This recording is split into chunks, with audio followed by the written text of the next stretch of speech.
నీ హృదయంలో ఉన్నటువంటి పాపపు ఆలోచనలను మార్చుకో అని చెప్తున్నాడు. అంతే.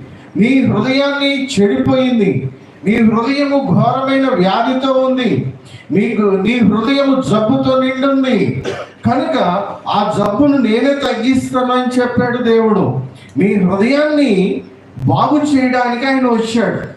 కనుక ఆయన నీ కులాన్ని మార్చడానికో, నీ మతాన్ని మార్చడానికో, లేకపోతే నీ సాంప్రదాయాన్ని, నీ సంస్కృతిని మార్చడానికో ఆయన రాలేదు. కనుక గమనించాలి, క్రిస్మస్ దినాలలో ఉన్నాం. అనేకులు క్రిస్మస్ వర్తమానాలు అందిస్తున్నారు. క్రిస్మస్ వర్తమానము చెప్తూ ఉంటున్నారు. ఏమని అని అంటే, రక్షకుడు మీ కొరకు పుట్టి ఉన్నాడు అని మాట్లాడుతున్నారు. రక్షకుడు మీ కొరకు పుట్టి ఉన్నాడు అని అంటే, రక్షణ ఇచ్చేటువంటి వాడు ఈ భూమి మీద ఎవరైనా ఉన్నారు అని అంటే యేసుక్రీస్తు ప్రభువు వారు. అక్కడే ఆయనే